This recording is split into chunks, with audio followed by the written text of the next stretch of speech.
¿Qué tal? Buenos días, tardes o noches. Mi nombre es Jorge Enrique Álvarez Morales para la materia de las obligaciones en derecho civil. El día de hoy les vengo a hablar sobre los efectos jurídicos relacionados a las obligaciones civiles. Los efectos de las obligaciones son las consecuencias jurídicas que nacen de esta misma.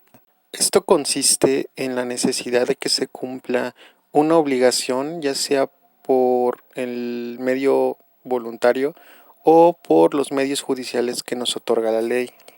El efecto en este caso se traduce como la ejecución de la obligación.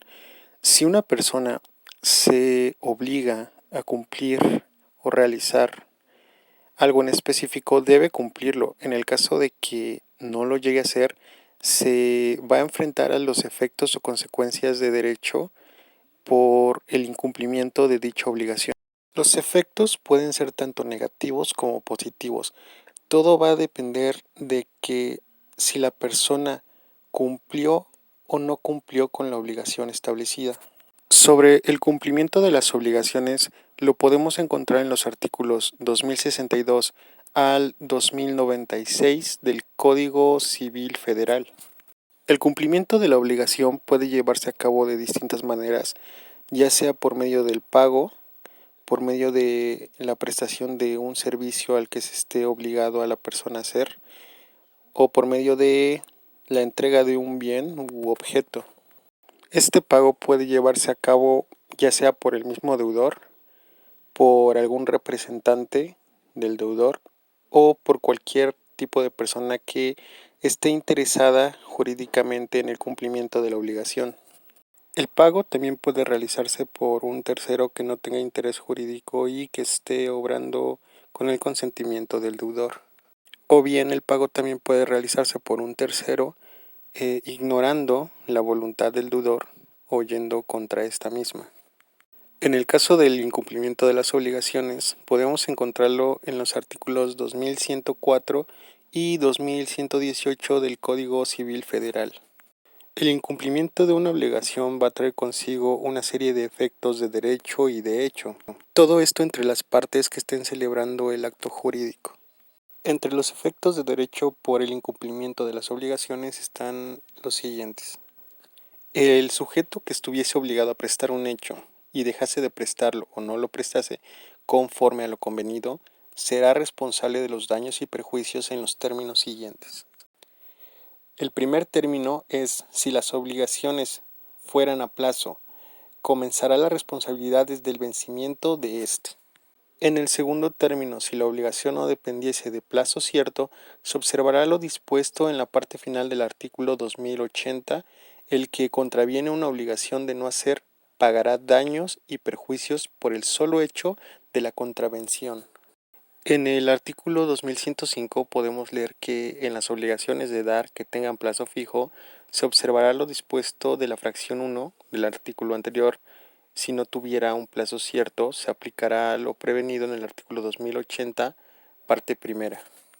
En el artículo 2106 podemos leer que la responsabilidad procedente del dolo, es decir, del incumplimiento de una obligación, es exigible en todas las obligaciones. La renuncia de hacerla efectiva es completamente nula. En el artículo 2107 podemos entender que el cumplimiento de la obligación también abarcará lo que es la reparación de los daños y la indemnización de los perjuicios. El daño se entenderá por la pérdida o el menoscabo sufrido en el patrimonio por la falta del cumplimiento de una obligación. El artículo 2109 nos comenta que se reputa el perjuicio la privación de cualquier ganancia lícita que debería haberse obtenido con el cumplimiento de la obligación. También los daños y perjuicios deben ser consecuencia inmediata y directa de la falta de cumplimiento de la obligación, ya sea que se hayan causado o que necesariamente deban causarse. El artículo 2111 nos dice que nadie está obligado al caso fortuito, sino cuando el sujeto ha contribuido a él, cuando acepta expresamente esa responsabilidad o cuando la ley se lo impone. En el artículo 2112 nos dice que si la cosa se ha perdido o ha sufrido un detrimento tan grave que, a juicio de peritos, no pueda incluso que naturalmente está destinada, el dueño en este caso debe ser indemnizado de todo el valor legítimo de aquel objeto que se haya perdido. En el caso de que el deterioro sea menos grave, solo el importe de este se abonará al dueño al restituirse la cosa.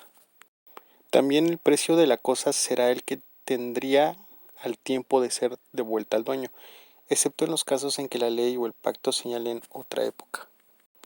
Al estimar el deterioro que existe de una cosa, se entenderá no solamente a la disminución que él causó con el precio de ella, sino a los gastos que necesariamente exija la reparación de dicho objeto.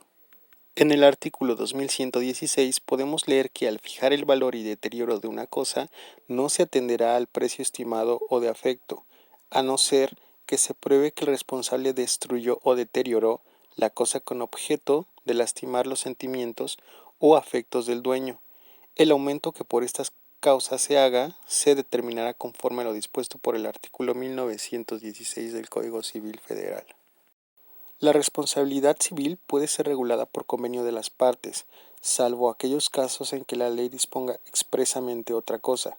Si la prestación consistiera en el pago de cierta cantidad de dinero, los daños y perjuicios que resulten de la falta del cumplimiento no podrán exceder del interés legal, salvo convenio en contrato. Finalmente, el artículo 2118 nos dice que el pago de los gastos judiciales será a cargo del que faltare al cumplimiento de la obligación y será en los términos que establezca el Código de Procedimientos Civiles. Y bueno, como pudimos ver, el tema de los efectos jurídicos en las obligaciones civiles es un tema bastante extenso, pero sumamente importante de conocer porque nos ayudará a saber qué causas y consecuencias pueden traernos aquellos incumplimientos de las obligaciones. Por mi parte esto ha sido todo. Mi nombre es Jorge Enrique Álvarez Morales para la materia de las obligaciones en Derecho Civil y muchas gracias por escuchar.